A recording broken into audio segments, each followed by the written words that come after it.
See You Now is a podcast highlighting the innovative and human-centered solutions that nurses are coming up with to solve for today's most challenging healthcare problems.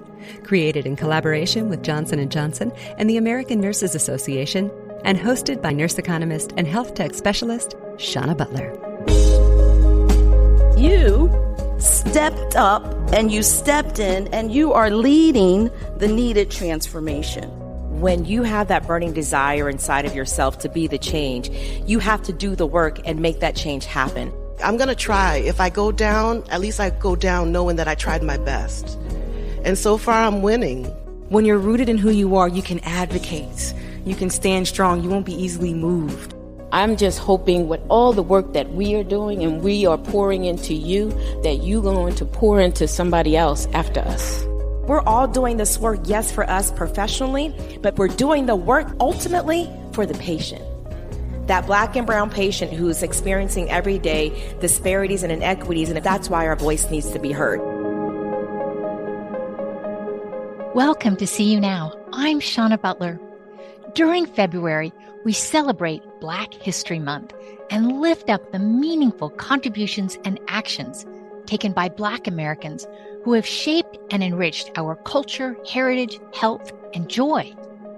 It's also an invitation to look beyond what is easy or comfortable and embrace hard truths about our history while simultaneously celebrating the innovative and disruptive ways in which Black communities have thrived despite persistent systemic racism. In October of 2023, See You Now traveled to Washington, D.C.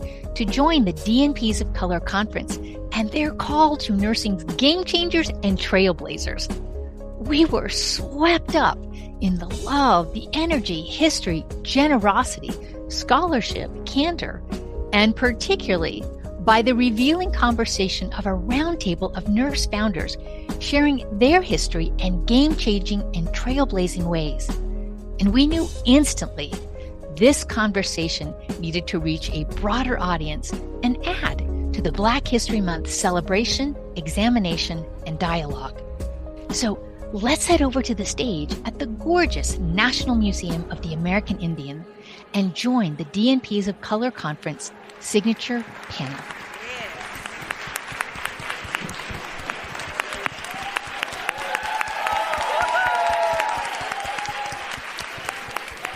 Welcome to the 2023 DNPs of Color Signature Panel Roundtable Discussion.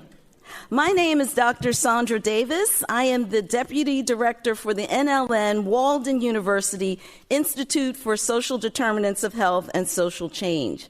I am excited, delighted, and honored to be the moderator for this exceptional forum.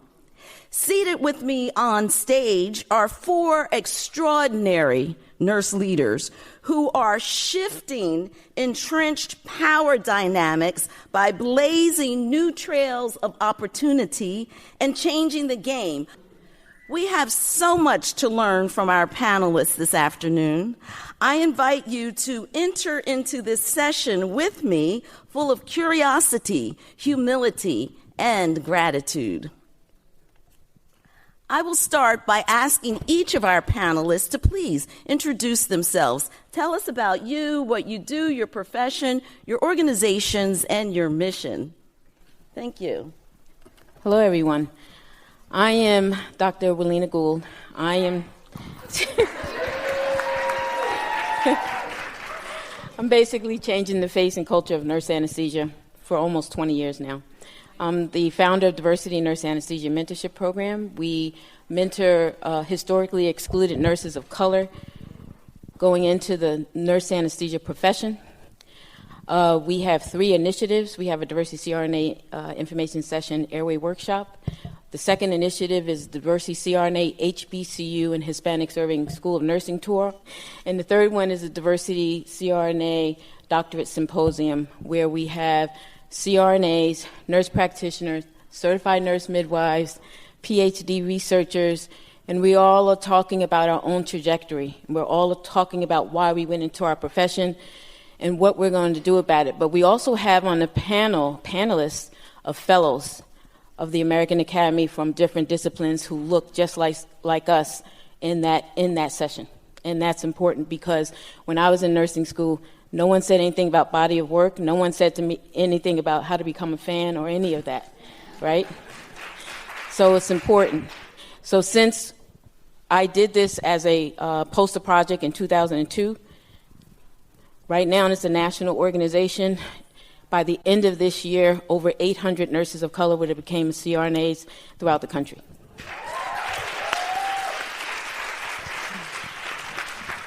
That's a heavy baton to carry. So my name is Meedie Bardonille, and I'm the proud founder, CEO, and president of the Black Nurse Collaborative. And we are changing the face of nursing by using our collective influence to make sure we leave a lasting impact. We had our very first amazing opportunity this earlier year in May, where we had the state of Black health according to the Black nurse. And so it was an amazing opportunity to simply build community of amazing nursing professionals from the bedside all the way to the C-suite to figure out how can we collectively gather and support each other. How can we also create pipelines and pathways for other nurses to enter into the profession that look like us? And also simply how can we create community and support each other as we continue to climb this ladder, what we call healthcare. My claim to fame is I'm Anthony's mom. In addition to that, I'm also chair of the DC Board of Nursing here in Washington, DC, and I'm super excited to be here. And I will now pass on the baton. My name is Dr. Lucinda Canty. I'm a nurse midwife. I'm a nurse midwife. I'm an associate professor of nursing and director of our Health Equity and C-Works program at UMass Amherst. Our goal is to increase diversity in nursing. And another piece that's important to me is that our journey through our nursing education is without trauma and harm. So I'll support students wherever they're at. Yes. So my work focuses on, I should start with my research, focuses on uplifting the voices of Black women, uplifting our history, our experiences, and that is what guides me through the work that I do. Because we have a right to be here, we have a right also to have good experiences of care. So that's my driving force. And regardless of what environment I'm in, I did a presentation recently where there were like 30 people, only 3 were Black. I was like, you all are going to get a history about slavery in this country and how it shows up today. And they took it. They took it. And they said they learned from it, and I'm just going to keep upraising that. And I'm founder and director of Lucinda's House to address maternal health equity. My goal is, and I'll talk about this more, but using the structures that oppress us to liberate us. So that's my purpose. Hey, y'all. Y'all ready for this panel? So I'm like, hey! I am Dr. Danielle McCamey, the founder, CEO, and president of DNPs of Color.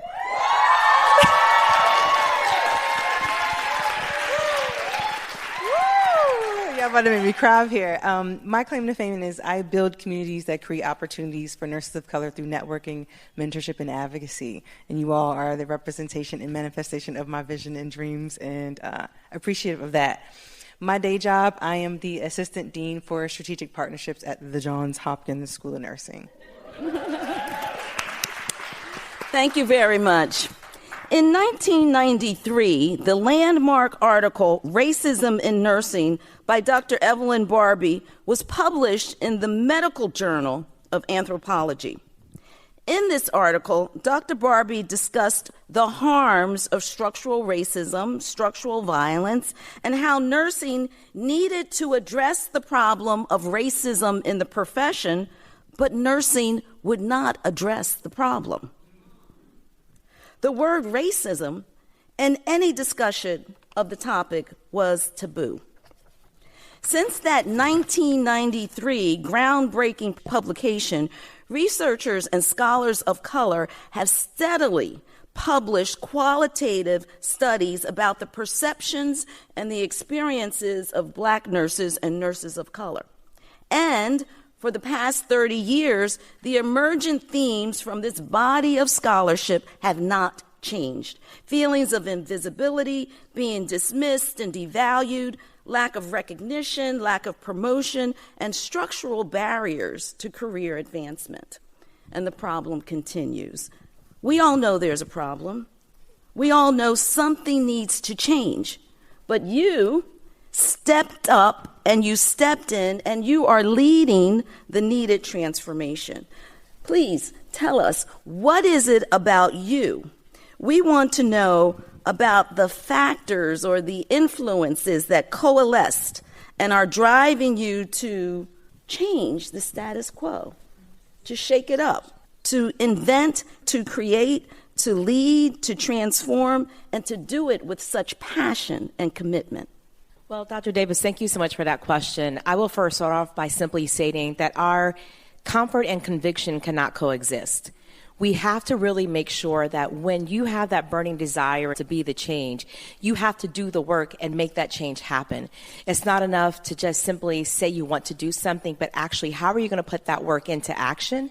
And I would also offer to make sure that sometimes, at least for me in the Black Nurse Collaborative, it's important to make sure that you have community of individuals that are going to support you in that mission. And you can't trust everybody with your dreams.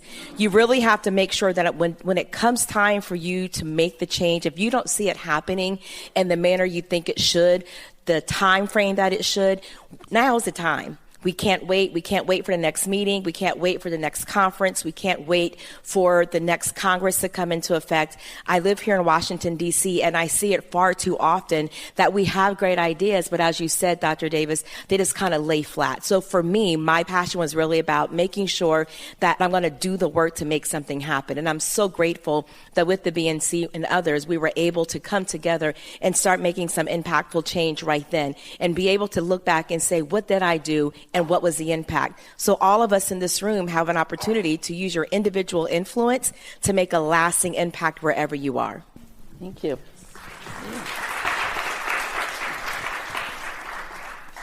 Yes, with Lucinda's house, it was important for me to, because I know how things are in our healthcare system, and it was not designed for us.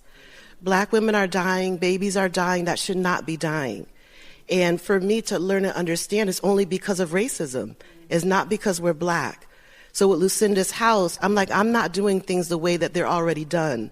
And I have 30 years experience, and it taught me a lot of tricks and a lot of games that people play in our system. So I arm women so that they can be able to do that. And I think that we hear so many negative things about what we can't do. We have to stop that narrative. And I'm like, I'm going to try. If I go down, at least I go down knowing that I tried my best. And so far, I'm winning. I'm winning. I'm like, all I do is win, no matter what. For me, DNPs of Color was created out of my experience being the only Black woman in a predominantly white institution, coming with that lived experience, wanting to ensure that all that I represented, that I was going to be successful, understanding the pressures that came along with that, and pushing through because I could see a greater purpose for creating an organization like DNPs of Color. And for me, identifying this gap and understanding the data that the DNP degree is the rapidly growing doctorate degree, and understanding that the DNP degree makes doctoral studies accessible to Black and brown communities. And then understanding that Black women are the highest rate of individuals going back for higher education. And I'm like, I'm a Black woman, I'm getting a DNP, I'm in nursing. This is an opportunity to really build a space to, I always say, we're rebranding the DNP degree, and what does that look like? And so for me, just understanding, but not really understanding at the time when I put it together, because I was like, I just need a group because I just feel like I just need to just talk about some things. But understand, right? But understanding and seeing it now manifest, just the level of, knowledge that has been dropped from presentation after presentation. I'm like, oh, they good. Oh, they real good. Well, hold up.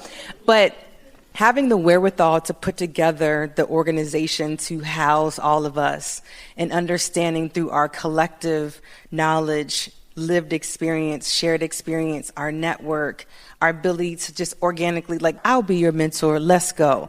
When I say I got you, I got you. But when you have a purpose and a calling and a vision to be resolute, people are going to come to help push the mission, to help support you. So DNPs of Color, like I said, creating communities that create opportunities is just literally the undertone of our organization, because through our collective efforts, we can take care of each other, we can amplify each other, and we can continue to advance our mission. Thank you for that. And I yielded to my Sisters of Excellence first because I wanted them to speak. And I'm going to speak from a space where in 2002, I didn't have this. I did not have social media. There was no social media. I didn't have someone I can call if I had a question. In 2002, in the Nurse Anesthesia Program in Philadelphia, there were 6 nurse anesthesia programs. Mm-hmm. There were no faculty of color in any of the programs. This all started as a poster project, and it was entitled Diversity in Nurse Anesthesia. Although I got an A for that project, there was something clearly wrong. I couldn't put my finger on it. So one of the program directors at University of Penn told me to go to the ANA meeting. And at the ANA meeting, I didn't know what that was. It was in Boston. The first day when I went to the ANA meeting, I walked in, and there was an elderly black woman who had a cane next to the chair, and there was a long line of people, CRNAs, nurse anesthesia students, to see her and greet her. And I said, "Who is that woman?" And I said, "Oh, that's Goldie Bragman, past president of the ANA, first and only black CRNA. Back in 1973, she became the CRNA president of the ANA. And I was like, oh my God, that was the first time I ever heard of her. So I shook her hand and I told her, as a black woman, to see her and to know that that was her responsibility for this whole profession. And just think about it in 1973, how that climate was for her to do it. It was at that moment and at that time where I knew where my purpose was, and I had to extend it further. Wow. Thank you. I want to stay with diversity for a little bit longer, and if we think about this statistic for a moment. In 1901, black nurses made up 3 to 4% of the nursing workforce. Today, in 2023, black nurses comprise 6 to 7% of the nursing workforce. And so I would like for you to share with us more of what are not only those direct ways, but what are those indirect ways that you are increasing diversity in the nursing profession, because we have been so slow to diversify. I'm just going to start from the purpose of, in 2006, because at that time I was a CRNA for maybe 2 or 3 years. In 2006, just so you can get an idea, at that time, it was 37,000 CRNAs. Only 2% were black. As an aggregate of all the CRNAs of color, there was 6%. 6% of color CRNAs. Today is 60,000 CRNAs. 12% is CRNAs of color. My organization contributes greatly to that number. I think it's underreported, because the thing is, you have to take into account only 30% of the members actually fill out that survey. So I know that number is wrong. Again, 4% black CRNAs, 4% Hispanic CRNAs, Asian is 3%, and indigenous CRNAs is 0.7%. Wow. So I would just say the Black Nurse Collaborative just celebrated its first year anniversary, and even within that time, we've already submitted and provided scholarships for an HBCU student that's a junior in nursing in Albany State. We will be also offering an academic scholarship for a young person who is attending one of the local ADN programs, because we also have to remember the pathway into nursing. It's not cheap, right? And so we have to make sure everyone is not going to come in with their bachelor's. Everyone may not have their DNP or their PhD. And so we still have to keep all pathways of nursing open. And so I just want to make sure that's what we're also seeking to do.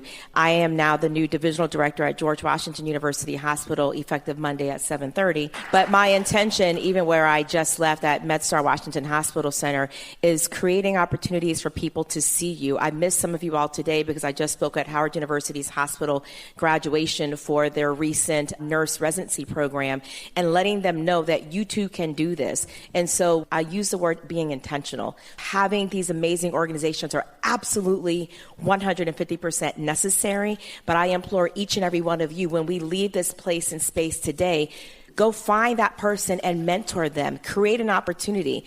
The Black Nurse Collaborative came from, as I was sitting back and realized, every single job that I had since I was in nursing school literally was because of another Black nurse. From being a tech in the emergency department to getting on the board of nursing here in Washington, D.C., to doing all the amazing other things that I've had the blessed opportunity to do so, was not because I'm just great, because I believe that I am, but also people gave me the opportunity. So we have to make sure those individuals are prepared, poised, and positioned to walk through the door for their next opportunity. So whether it be DNPs of Color, whether it be the Nurse Anesthesia, whatever it is, make sure that you are creating that space. You don't have to be a part of an organization for that to happen. Mentor that tech that wants to go to nursing school. Mentor that new nurse that says, I had several nurses, I want to get your number after this, several nurses who said they want to go and be a CRNA. So if you're going to do that, make the connection. I don't have a desire to do advanced practice. My desire is in leadership and policy practice, because that's where I love and where I thrive. So I have to create those opportunities. And what we've done also with the BNC is have individuals be on our board that were student members, so they can learn and see what's happening. And they end up having a bunch of aunties and uncles that are going to create opportunities for them. I know that I am personally responsible for over 16 nurses getting nurse externships where I work, and making sure that they are here at Washington Hospital Center, because they don't get the jobs at Georgetown. They're not getting the jobs at all the other individual places, the coveted positions. And so we have to make sure that we are creating a place and space for those individuals.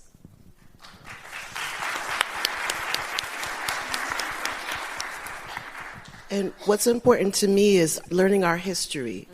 I always tell students, any space I'm in, I'm talking about nursing history. Just imagine at 1619, we were already caring for our communities. You know, any community, I don't care where you're from, look back in your history, and I can guarantee you Florence Nightingale was not taking care of your community. So we were taking care of our communities. We were safer then than we are now.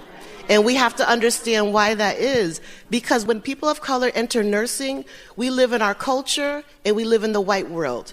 And in nursing, when you put those two pieces together, you can take care of anyone that comes into your care.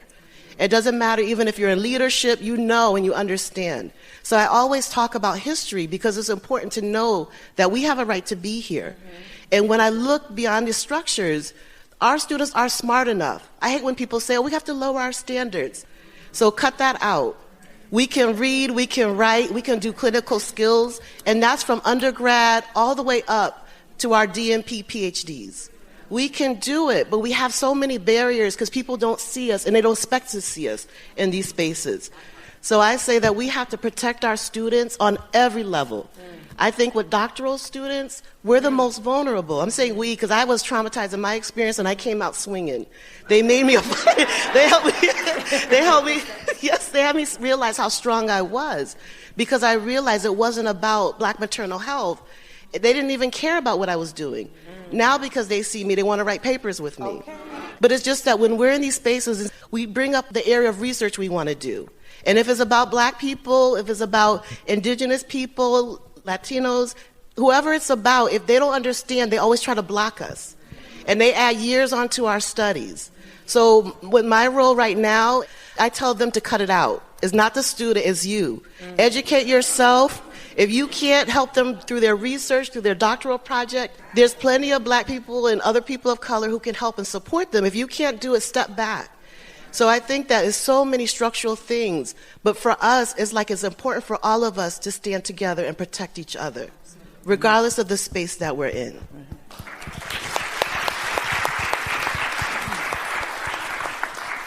So the mission of DNPs of Color is to create opportunities for nurses of color pursuing their doctorates through networking, mentorship, and advocacy to increase diversity in doctoral studies, clinical practice, and leadership. Our mission pillars are networking, mentorship, and advocacy.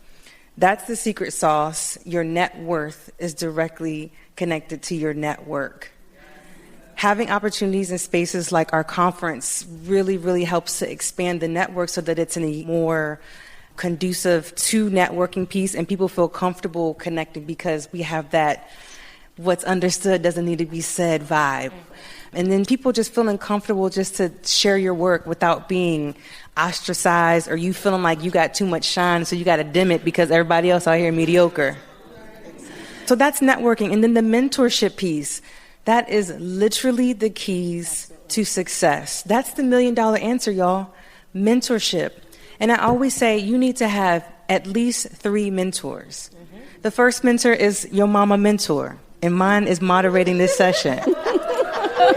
The mama mentor is the one that keeps track of your soul.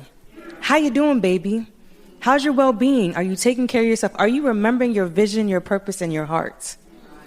Those are the ones that keep you grounded to who you are, who you're representing, whose are you?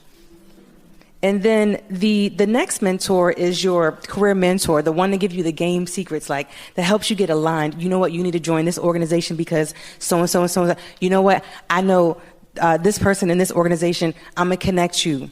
Those are the ones that are going to vouch for you, sponsor you, and help you navigate and not get distracted. So that's your career mentor. And then the third one is, I call it like your pie in the sky #goals mentor. Those that might be easily accessible to you or might be a celebrity person or something, but you can watch their legacy building and their impact through their work. And you take those pieces of inspiration and you're like, you know what, she's a philanthropist, so I'm going to give in this way, or they're making an impact through, I don't know, ABC and 1, 2, 3. So you take those pieces and you kind of adapt and build your own thing. So you need to have at least 3.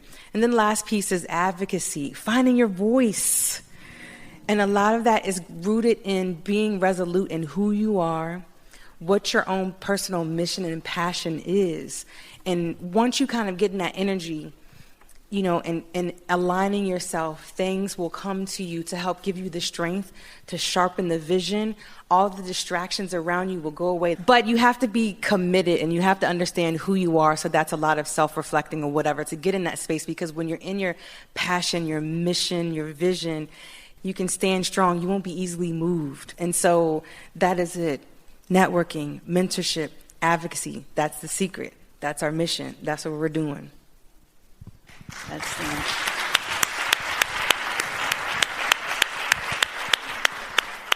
Dr. Davis, I can just quickly add value to what Dr. McCamey said. Having a sponsor, the people who speak your name when you're not in the room. Yes. So not just having a mentor, because mentors fit you in when they can. Making sure you have those people who speak your name into existence when you're not even there. And you get the email, wait, where did this come from? Oh, well, you know, Dr. McCamey suggested you. I was like, oh, great, thank you. So I just wanted to add that. That is powerful. I want to add one quick piece to that. Yes. It's also, too, like when I'm working on something, I'm not going to go to Dr. McCamey unless it's going to uplift what she's doing, too. Because there's a lot of people that want to keep taking from you, and they have nothing to give back. And those are the people that I cut. And it's not about competition, right? Exactly. It's not about competition. Because we all win. We all win. Yes. Right. This is incredible. I want to move now and spend some time talking about something else that's really very important, and that is resistance. The resistance. I want to talk about those feelings of loss of power and control, and those feelings of being threatened. And so while we know your organizations are needed, they're important, it's what we have to have. It's the transformation. But there are some people who believe that these organizations further divide. They often ask, why do you separate yourselves? Why is there a need for such an organization? And so I'd like for you to talk to us about that and what you're up against in terms of the resistance, and also what are your feelings to this type of pushback? For 4 years, Dr. Davis, I sat on the NCLEX Item Review Committee from the National Council of State Boards of Nursing, and as one of the board members. When you go, if you've ever gone to NCSBN conference and you're there, literally there's only 6 Black chairs of boards of nursing in these entire United States, including the territories. We took one picture at our last annual meeting. I'm like, there's only 6 of us out of the entire United States? And on the NCLEX Item Review Committee, that lovely test, the NCLEX, we are still seeing pictures of our peach-hued brothers and sisters. And I kept asking, when are we going to change the colors? Because every single pressure ulcer is not of a white-hued individual. So yes, even up until 2022, and I personally read over 3,000 NCLEX item review questions and did not see a single picture of any person of brown hue, any. And so we have to make sure that we're using our voices, as Dr. McCamey said earlier, to amplify these issues. With Lucinda's house, if you look at my website, you go to any of my presentations, Black women are going to be uplifted because we're the ones who are most impacted by maternal deaths and severe complications. And even when we don't have complications, our experience of care is not always what it should be to give birth. So I'm always going to amplify that, and that's the root and goal of my program. I strongly believe that if you improve the health of Black women, you're going to improve the health of everyone. Everyone benefits off what we get, everyone, but it's not always the other way around. So I'm always going to continue to uplift that until we can go into any setting and get care and we're listened to. And that's another reason I center on Black women. When I started looking at Black maternal health, I was like, oh, they're poor. You know, they don't get care. You know, they don't show up until they're ready to give birth. I was told that they were uneducated. They had state insurance. And I'm like, that's not the Black women I take care of. And I took care of patients who were poor, who really met the guidelines, and they had healthy pregnancies. And they started prenatal care early, so it wasn't making sense. I even had a colleague say, oh, they have a bunch of diseases. Can you believe that? So if that's the way they're thinking, that means that there's a lot of work that needs to be done. So I'm going to continue to highlight, even when things are good for us, I'm going to keep talking about Black women and uplift our families. Because if we wait for other people to do it for us, it's never going to happen. Thank you. I'm building an army of folks that are equipped to roll within the structures and out of the structures, to really embrace the duality that we have to survive, to thrive, and to get some sort of progress on the things that we want to do. I'm building an army that we can be strategic from our language to how we educate ourselves, how we educate others. I'm building an army that can start really making some transformative changes. So what does that mean? We are having these opportunities to be at these tables where decisions are being made, policies are being created, and because we're speaking from those lenses, those that have been most marginalized and disenfranchised, we understand that, so we know what to accommodate for so that we all benefit. And I get a lot of questions, why is it DNPs of color?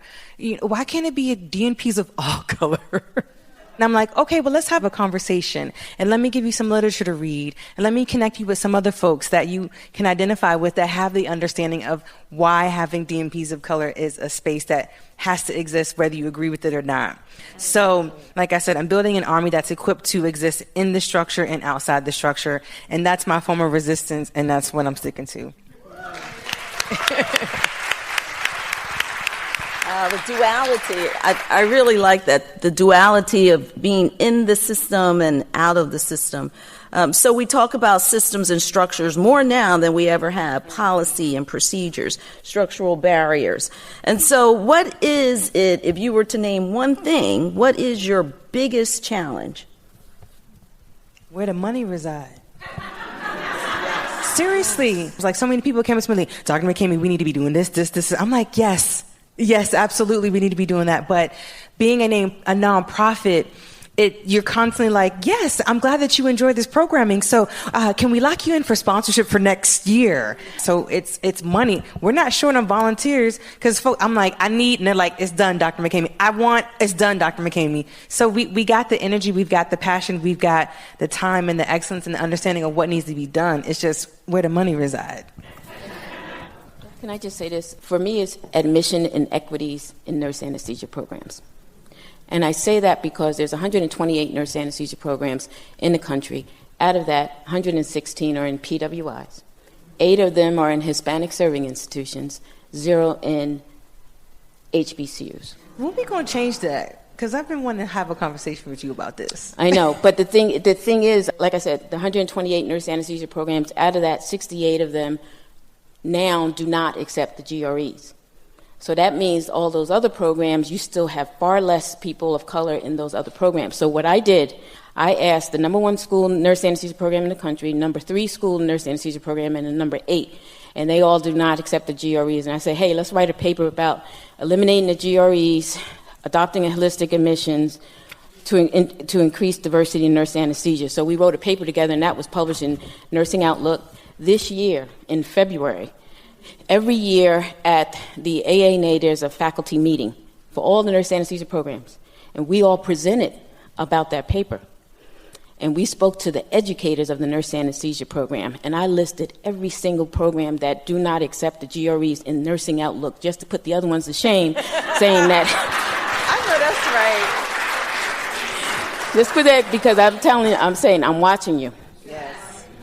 So what I think another barrier is, Dr. Davis, first of all, I agree with Dr. McCamey, but I would also challenge us to stop looking to other people to support us in our initiatives. The black dollar doesn't reinvest in itself hardly ever. So to her point, we do need the money, but also let's make sure that we are intentional that when we have things that we're supporting other black businesses, that we're supporting other black organizations. So it's not about competition, it's collaboration and it's community. And at the end of the day, we're doing the work ultimately for the patient. That black and brown patient who's experiencing every day disparities and inequities. And there's enough million studies out there that simply says when you're cared for by a person who has your same racial ethnic background, your health outcomes are better. Mm-hmm. So we have to start reinvesting in ourselves for us to have these type of communities. Thank you. We have time for one more question. I'm going to get one more question in. This is so rich and so powerful. We have our Future of Nursing Report 2020-2030. I'd like to know from you, what are your recommendations? If you were to have a Future of Nursing Report 2023-2033 over the next 10 years, you can give us 2 or 3 recommendations for your Future of Nursing Report. Can I give you a recommendation right now? Intentionally, I invite black CRNA men to our panels as preceptors, as mentors to each one of them. At the HBCUs, black men are there. At the Diversity Doctorate Symposium, they are present, and that is intentional. It is up to us to make that happen, and that's what we're doing. I think another, though, important piece is that we have to acknowledge how racism is showing up in even allowing us to become nurses, but also the impact that it has on patient care. We have to stop ignoring it and pretending that it doesn't exist. I would just offer that we are also supporting our nursing faculty. And there's a faculty shortage. And so I think we cannot continue to address equity, disparities, et cetera, with the recommendations without also ensuring that we're supporting our faculty members so they're also getting paid good salaries so they want to stay and do the work and not then leave to go into clinical setting and make twice the amount of money. So quite frankly, I think that's an opportunity, particularly in our HBCU space. So anybody from Howard out there? It is wow. HU, you know. Thank you. I would say for me, having a recommendation for the case for affinity groups, period. Like, don't ask no questions. We just got to have it, and that's just what it is. Also piggybacking on the faculty piece, and then also taking a bite off Patrick McMurray's work on citizen science and making science accessible to all nursing and not just housing it to those that have a PhD degree. No shade on the PhD folks, but DNPs, we coming up. We coming through. So that would be my contribution to the conversation and co-signing on everybody else's recommendations. Thank you very much. I want to close the panel session now and thank our nurse leaders. We think about Dr. Kamara Jones's definition of racism, where she says it's a system of structuring opportunity and assigning value. Our nurse leaders are giving us the opportunities.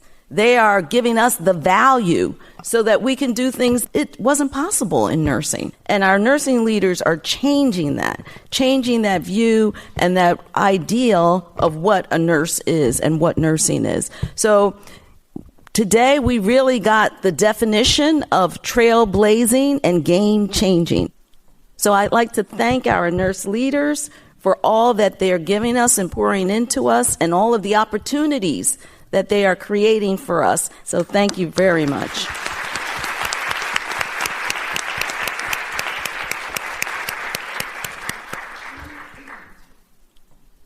We'll take 2 questions. 2 questions? Okay, good.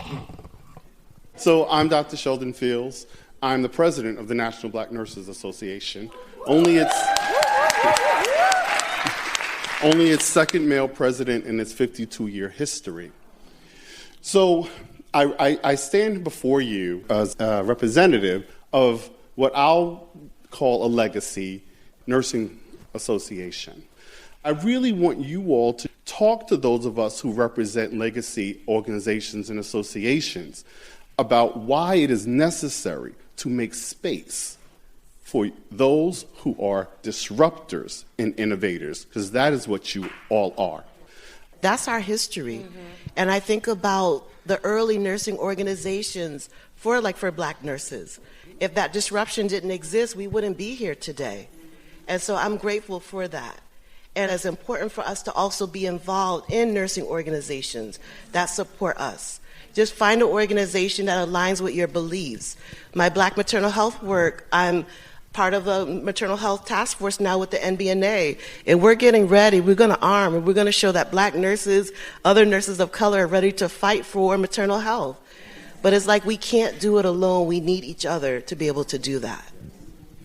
Yeah, and if I could just say that coming from a predominantly white profession in nurse anesthesia, for me, I needed to be fed by organizations like the National Black Nurses Association, because I wasn't hearing about the new research that came out about health disparities. I wasn't hearing about what we could do as a collective, as far as Black nurses, on how we can manage all of this.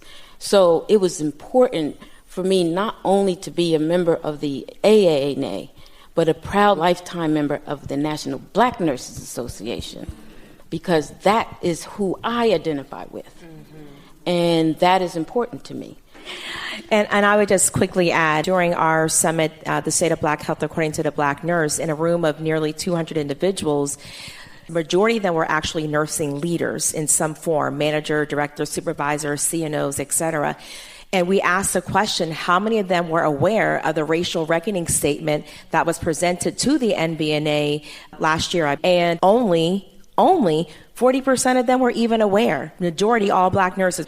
And I would say that that's why we still need to honor, we still need to respect and pay membership dues so they can still do their work. Yes. And then we also still need to make sure, as he said, still create space for those different affinity groups where we can still thrive and continue to do the work that needs to be done. And from my standpoint, and Dr. Fields, we've talked about how can we collaborate where there's mission overlap, because that just makes sense. We need the depth and the breadth and the historical roots that you all have. When people hear NBNA, that's branding, that's credibility, that adds to DNPs of Color. So us working together collectively where there's mission overlap makes sense, because folks, like Dr. Gould said, go where you identify and feel where you're getting fed. So some folks lean more toward the docs. Some folks lean to NBNA, and we got a whole crew that's both sides. And I'm also a lifetime member of the National Black Nurses Association.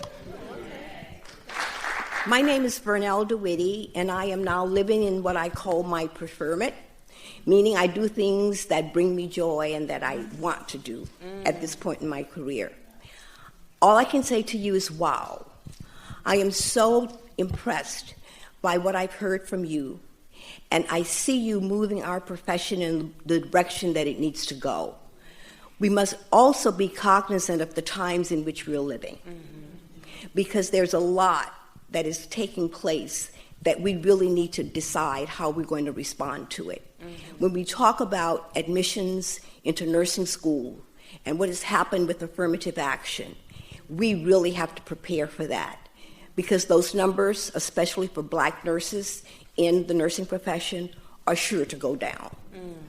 I would like to see us think about how we can harness this energy, this vision, into a force to be reckoned with, because there are so many issues that need to be confronted. And I think becoming a force that everyone can recognize and say, we got to pay attention to that, because the times are upon us. And I can see it from the times of the civil rights era, which was my era, and comparing it to where we are now. So if you can think about how collectively this vision can become this powerful force to really propel us forward, because that's what I see and hope that you're going to be able to do with your energy, with your creativity, with your innovation. And I applaud you for all of that. Thank you so much. I know we have to wrap this, but I feel like Dr. DeWitty didn't really share how she's an icon in nursing. And Dr. DeWitty's work was literally the foundation that I utilized to build the mission and vision and goals of DNPs of Color. I stumbled upon her doctoral advancement in nursing project, which was a project that was focused on getting more nurses of color in doctoral studies. And so I just read paper after paper, initiative after initiative. I just was like bathing myself in her work. And it's just such a wonderful opportunity, just building on her and continuing her legacy through our work. So thank you, Dr. DeWitty, for being here.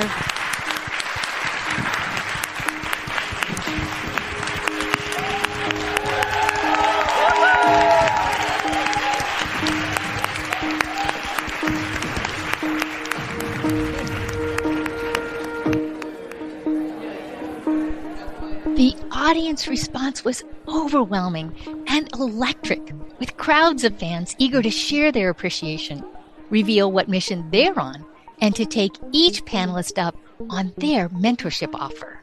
So recently, we caught up with Danielle, Sandra, Meedie, Lena, and Lucinda, the whole panel. We got them all back together to get their impressions and impact of that conversation. Let's dive in.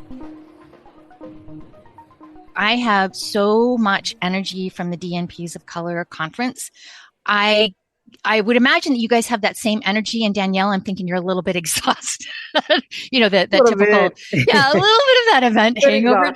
That event hangover. Well, I have to say that while I was sitting in the audience absorbing all of the things that you were sharing up on stage, it really hit me at that, wow, this conversation, there's just a lot of intersecting things. We're talking about Black history.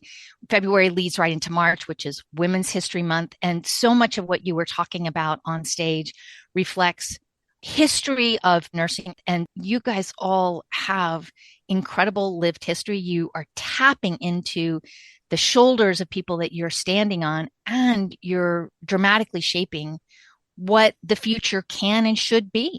One of the things that I wanted to pick up on, Danielle, you made the wonderful comments about the role of mentorship, and you defined 3 types of mentors.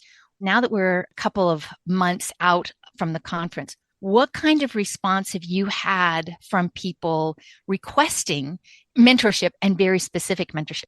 It's funny because people have ascribed to the narrative that you just need one mentor. So when I shared that recommendation about having 3, I got rushed by a couple of people of wanting to be mentored. So it was good to provide that extra perspective, because it really motivated people to really figure out ways to connect with people within the conference and then beyond, to find that mentorship, because it is critically important. And that's what everyone on the panel was just so adamant about expressing, that we value you. We're investing in you.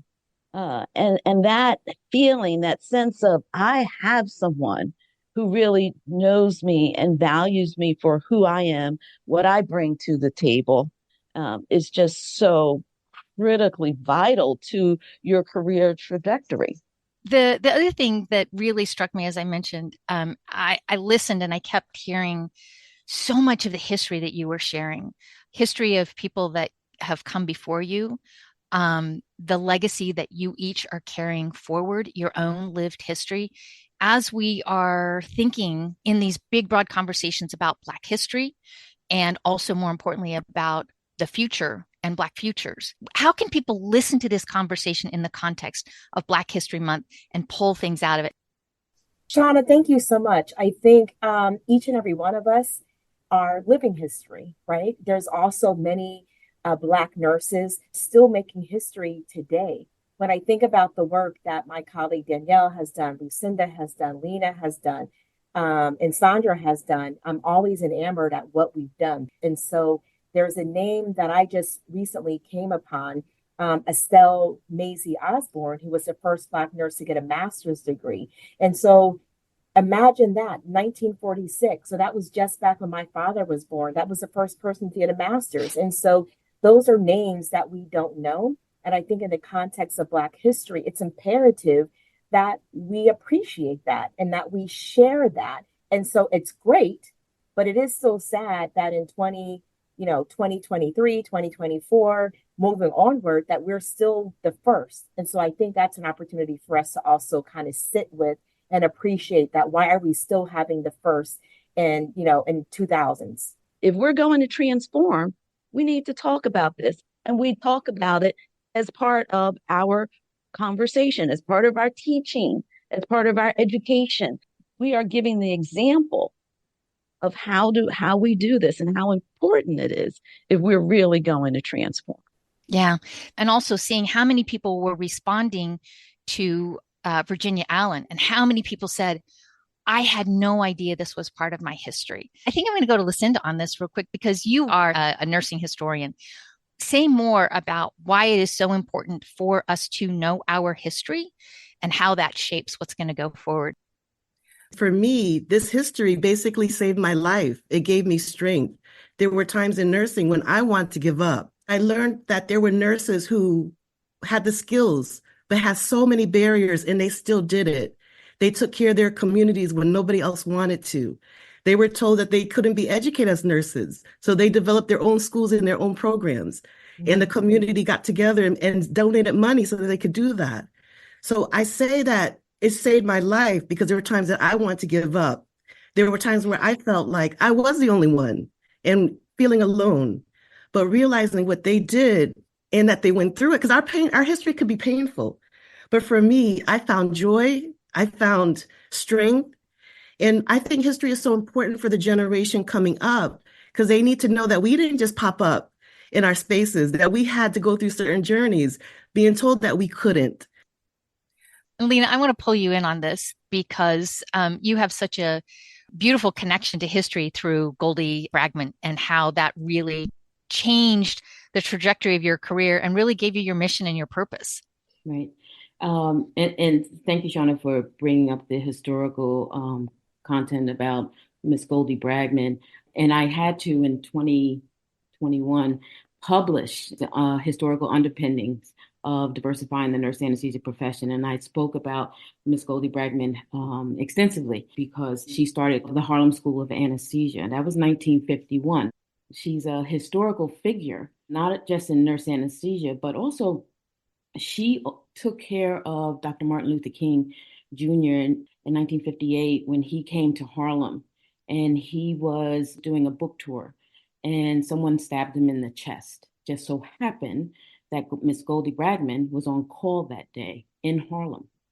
And they took him right directly to the hospital. Now, imagine this historical figure who was stabbed in the chest. And at the same time, they're having conversations about where to actually take him, to the closest hospital in Harlem or go all the way uptown to Columbia Hospital, which was the white hospital. So they ended up taking him to Harlem Hospital, and she actually administered the anesthesia for him when he was stabbed in the chest.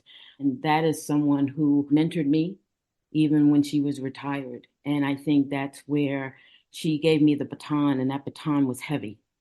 Yeah. to increase the diversity within the nurse anesthesia profession, but it's heavy because you have to deal with a lot of structural barriers that's in place.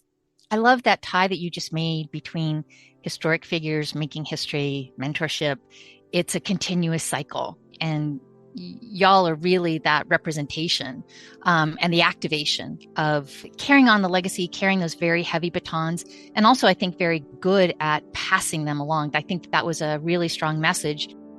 That's why the title of this panel was Calling All Game Changers and Trailblazers. What we sought out was an opportunity to close a gap and be of service, which we count as our daily work.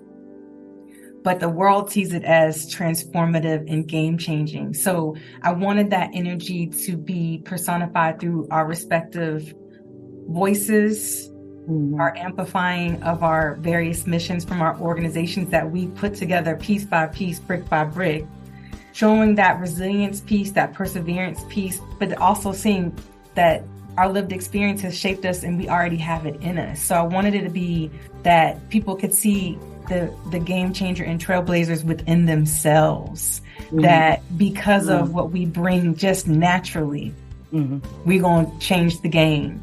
We're going to blaze trails. We just doing what we do. Right. You know, and I wanted people to feel that energy, that confidence, that you just do what you do. You fall in line with your personal passion and missions. You're going to automatically be considered a game changer and trailblazer just because of what you bring, what you're capable of in the community, the ancestors, the DNA that you come. So through our stories, our voices, the game changers and trailblazers personified.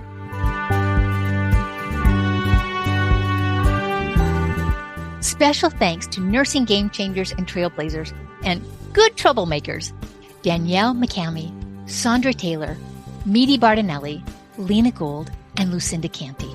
And thanks also to the DNPs of Color organization for inviting See You Now to be part of their high energy conference, fanatic support, and revealing Tell It Like It Is conversations. Change requires action. And as each of these nurse trailblazers shared, it happens through community, mentorship, and advocacy. And in the words of another historic trailblazer, Shirley Chisholm, you don't make progress by standing on the sidelines. You make progress by implementing ideas. For See You Now, I'm Shauna Butler. Thanks for listening.